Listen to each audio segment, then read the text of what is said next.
Hello friends, अगर आप BPSC TRE 4.0 का वेट कर रहे हैं तो आप सभी के लिए गुड न्यूज़ है। जैसा कि आप लोग स्क्रीन पर आज का आर्टिकल भी देख पा रहे होंगे, 80,000 और शिक्षकों की होगी नियुक्ति। वहीं जो है चौथे चरण में बहाल होंगे 80,000 शिक्षक। उप मुख्यमंत्री का ये बयान है, यहाँ पे ये भी देख सकते हैं। टीआरई 4 प्राथमिक शिक्षकों के लिए इस बार टफ हो सकता है कंपटीशन। तो पूरी जानकारी लेंगे टीआरई 4 से रिलेटेड। अगर आप जो है टीआरई 4 का वेट कर रहे हैं, चाहे आप जिस वर्ग से भी होंगे, PRT, junior, TGT, PGT, computer science, सभी के लिए है। तो बने रहिएगा वीडियो के लास्ट तक बिना स्किप कर। दोस्तों नए चैनल पर विजिट वहाँ से चैनल को सब्सक्राइब जरूर कर लीजिएगा, बेल आइकन को प्रेस कर लीजिएगा। यहाँ से जो भी न्यूज़ मिलेगी आपको ऑफिशियल और ऑथेंटिक मिलेगी। और टेलीग्राम चैनल का जो ग्रुप है आप उसे भी ज्वाइन कर सकते हैं। डिस्क्रिप्शन बॉक्स में मैंने लिंक शेयर कर दिया है, वहाँ से हर अपडेट आपको टाइम पर मिलती रहेगी। और आपसे रिक्वेस्ट है दोस्तों, बहुत सारे ऐसे कैंडिडेट हैं जो प्रॉपर वीडियो को वॉच करें मगर अभी तक चैनल को सब्सक्राइब नहीं किए, तो प्लीज़ आप लोग कर लीजिए। आपका सब्सक्राइब करने में आपका कुछ नहीं जाता है, हमें जो है बल्कि मोटिवेशन मिलता है। आज की न्यूज़ आप लोग देख सकते हैं, बीपीएससी टीआरई 3 भर्ती प्रक्रिया पूरी, अब चौथे चरण की अधिसूचना जारी करेगा आयोग। तो टीआरई 3 का जो प्रोसेस था काउंसलिंग का 21 से स्टार्ट है, और जैसा कि अब जो है मैसेज भी आना स्टार्ट हो चुका है अभ्यर्थियों को, तो अब ये प्रक्रिया आपकी लगभग समाप्त ही है। काउंसलिंग के बाद जस्ट ज्वाइनिंग ट्रेनिंग और उसके बाद ज्वाइनिंग कर दी जाएगी। तो टीआरई 4 को लेकर के तैयारी शुरू हो चुकी है, आप लोग स्क्रीन पर देख भी सकते हैं। टीआरई 4 प्राथमिक शिक्षकों के लिए इस बार टफ हो सकता है कंपटीशन। यहाँ पे टीआरई 4 में कितनी वैकेंसी है, क्या कुछ है, पीआरटी में 6 to 8 में, 9 to 10 में, 11 to 12 में पूरी जानकारी लेने वाले हैं। यहाँ पे देख सकते हैं प्राथमिक शिक्षकों के लिए आवेदक 4 लाख से पार इस बार हो सकते हैं। जो अनुमान बताया जा रहा है पीआरटी को लेकर के कि इस बार जो है इसमें आवेदन 4 लाख से पार देखने को मिल सकता है। कंपटीशन इसमें टफ देखने को मिलेगा। क्यों, क्या कुछ रीजन है, इसके बारे में यहाँ पे देख सकते हैं। बिहार लोक सेवा आयोग तीसरे चरण की शिक्षक भर्ती यानी टीआरई 3 भर्ती प्रक्रिया के समापन के बाद आयोग चौथे चरण की शिक्षक नियुक्ति की अधिसूचना जारी करेगा। बिहार लोक सेवा आयोग चौथे चरण की शिक्षक भर्ती यानी टीआरई 4 के तहत इस बार जो वैकेंसी आएगी उसमें जो है प्राथमिक शिक्षकों के लिए पिछली वैकेंसी से अधिक आवेदक रहने की उम्मीद है। और जो है एक्सपर्ट के अनुसार इस बार परीक्षा टफ होगी। मिली जानकारी के अनुसार डिस्टेंस मोड यानी एनआईयूएस से डीएलएड करने वाले अभ्यर्थी भी शामिल हो सकते हैं, क्योंकि उन्हें सुप्रीम कोर्ट से क्लीन चिट मिल चुकी है। इसलिए संभावना व्यक्त की जा रही है कि टीआरई 4 में सिर्फ प्राथमिक शिक्षकों के पदों के लिए आवेदकों की संख्या 3 से 4 लाख तक हो सकती है। सिर्फ प्राथमिक की बात की गई है। तो प्राथमिक का जो इस बार टफ जो है कंपटीशन देखने को मिल सकता है, क्योंकि एनआईयूएस इससे पहले जो टीआरई 3.0 का एग्जाम हुआ उसमें एनआईयूएस वाले शामिल नहीं थे, मगर इस बार जो है सुप्रीम कोर्ट का जो आदेश आया है, जो फैसला आया है, आपने देखा ही होगा। यहाँ पे देख सकते हैं पहले के 1,34,000 आवेदक इस बार भी आवेदन करेंगे। पहले से 1,84,000 के करीब ऐसे डीएलएड उत्तीर्ण थे जिनमें इनमें करीब 50,000 पहले से नौकरी कर रहे थे।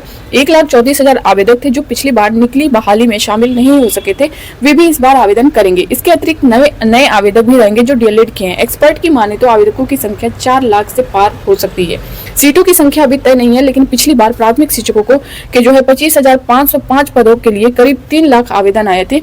इस बार ओवरऑल टीआरई 4 के लिए 80,000 से अधिक शिक्षक पदों पर भर्ती की जाएगी, जिनमें टीआरई 3 के दौरान खाली रह गए 21,397 पद भी शामिल है।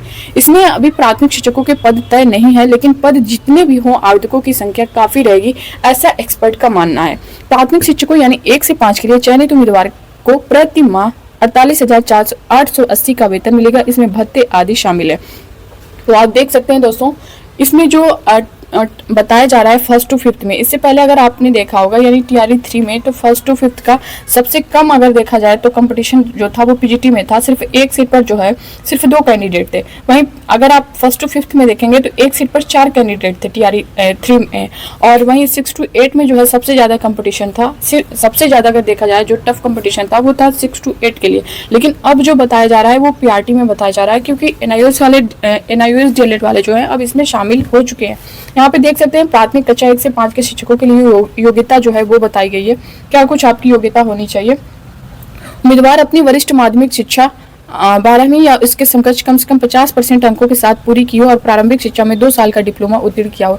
या उम्मीदवार कम से कम 50% अंकों के साथ अपने वरिष्ठ माध्यमिक परीक्षा 12वीं या उसके समकक्ष पूरी की हो और 4 वर्षीय बैचलर ऑफ एलिमेंट्री एजुकेशन की हो। या उम्मीदवार कम से कम 45% अंकों के साथ 12वीं या इसके समकक्ष जो है उत्तीर्ण किए हों और प्रारंभिक शिक्षा में 2 वर्षीय डिप्लोमा के अंतिम वर्ष में उत्तीर्ण हो या उपस्थित हो। या 50% अंकों के साथ स्नातक और प्रारंभिक शिक्षा बैचलर ऑफ एजुकेशन बीएड विशेष शिक्षा में 2 साल का डिप्लोमा किया हो। प्रारंभिक शिक्षा में स्नातक और 2 वर्षीय डिप्लोमा सीटीटी पेपर 1 और बीटीटी पेपर 1 उत्तीर्ण होना चाहिए। अब यहाँ देख सकते हैं, चूंकि सुप्रीम कोर्ट ने एनआईओएस से डीएलएड करने वाले की डिग्री मान्य कर दी है, इस बार आने वाले शिक्षकों की नियुक्ति में 3 से 4 लाख तक आवेदन सिर्फ प्राथमिक शिक्षकों के हो सकते हैं, क्योंकि एनआईओएस से डीएलएड करने वालों की संख्या करीब 1 लाख जो है 80,000 है। इसके अतिरिक्त 2 वर्ष नियमित डीएलएड करने वाले भी अच्छी खासी जो है संख्या देखने को मिलने वाली है। ये जो है आशुतोष कुमार का कहना है, जो पूर्व प्राचार्य हैं पटना ट्रेनिंग कॉलेज और शिक्षा विभाग के। यहाँ पे 18 माह के डीएलएड अभ्यर्थी टीआरई 2 का रिजल्ट जारी कर बहाली की कर रहे हैं मांग। जो एनआईओएस डीएलएड वाले हैं वो टीआरई 2 का रिजल्ट जो है जारी कर बहाली की मांग कर रहे हैं। इसके बारे में क्या कुछ दिया गया है देख सकते हैं। जानकारी के अनुसार केंद्र सरकार ने 2017 में प्राइवेट स्कूल में पढ़ाने वाले शिक्षकों को एनआईओएस से डीएलएड कोर्स करने की अनुमति दी थी। इसके बाद बड़ी संख्या में शिक्षकों ने 18 माह का डीएलएड कर लिया। इसके बाद 24 माह के डीएलएड करने वाले अभ्यर्थियों ने इस मामले पर केस कर दिया था। इसके बाद से कई राज्यों ने भर्ती से रोक दिया गया। एनसीटी ने भी सुप्रीम कोर्ट के आदेश को मानते हुए उसका जजमेंट वेबसाइट पर अपलोड कर दिया था।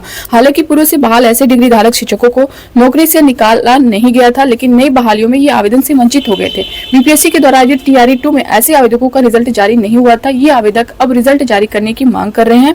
एनआईओएस 18 माह का डीएलएड करने वाले ऐसे अभ्यर्थी अपने नेता मुजफ्फरपुर के दीपक कुमार की अगुवाई में इसके लिए शिक्षा विभाग और बीपीएससी के अधिकारियों से मिले हैं। अधिकारियों ने इस संबंध में विचार करने का आश्वासन दिया है। दीपक कुमार ने कहा कि टीआरई 2 के अभ्यर्थियों का रिजल्ट जारी कर उन्हें बहाल किया जाना चाहिए। वहीं टीआरई 3 में ऐसे आवेदक आवेदन नहीं कर सके, वे भी नई बहाली में शामिल होने के इंतजार में हैं। शिक्षक प्रतियोगी परीक्षाओं के विशेषज्ञ राजकिशोर दुबे ने बताया कि इस बार प्राथमिक शिक्षकों के लिए प्रतियोगिता टफ होगी। तो आप देख सकते हैं 1st to 5th के लिए ये एक चुनौती है और इसमें अच्छी वैकेंसी का तो अभी कुछ नहीं पता है कि वैकेंसी कितनी आ सकती है, लेकिन जो आवेदकों की संख्या है वो यहाँ पे आपको देखने को मिल रही है।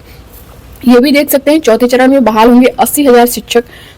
उप मुख्यमंत्री सम्राट चौधरी ने कहा है कि बिहार में जल्द ही चौथे चरण के तहत 80,000 शिक्षकों की बहाली होगी।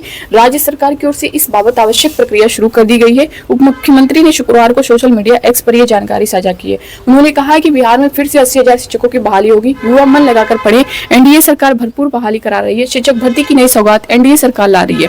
टीआरई 4 में 80,000 शिक्षकों की बहाली होगी। टीआरई 3 में खाली रह गए 21,397 पदों को भी टीआरई 4 में शामिल कर लिया गया है। उप मुख्यमंत्री ने कहा कि बिहार सरकार सभी स्कूलों में पर्याप्त शिक्षक उपलब्ध कराने का वादा कर चुकी है और इस दिशा में आवश्यक कार्रवाई की जा रही है। सरकार की योजना है कि राज्य के 75,000 स्कूलों में 7 लाख से अधिक शिक्षक बहाल किए जाए। संबंधित विभाग की ओर से इस दिशा में कार्रवाई शुरू कर दी गई है। आने वाले दिनों में इसके सकारात्मक परिणाम दिखने लगेंगे। एनडीए सरकार जो कहती है उसे आगे बढ़कर पूरा करती है। राज्य की जनता भलीभांति से अवगत है। तो आप देख सकते हैं 80,000 वैकेंसी की बात की जा रही है। दोस्तों ये एग्जैक्ट नहीं है, इससे प्लस भी हो सकती है। और जहां तक कि जो बताया गया है लगभग अभी 2 लाख तक 1,90,000 तक जो है वैकेंसी खाली है शिक्षकों की। अब ये देखना है कि इसमें दिया कितना जाता है। फिलहाल 80,000 प्लस ही करके आपको देखने को मिलने वाली है। पीआरटी का आपने देख ही लिया जो अनुमान बताया जा रहा है एक्सपर्ट के द्वारा कि पीआरटी में कंपटीशन इस बार आपको टफ देखने को मिलेगा। तो आप लोग अपनी तैयारी करते रहें। बाकी जो आगे आएगा सब कुछ वो आपके सामने होगा। तो मिलते हैं नेक्स्ट अपडेट के साथ, तब तक के लिए bye bye, take care, thank you.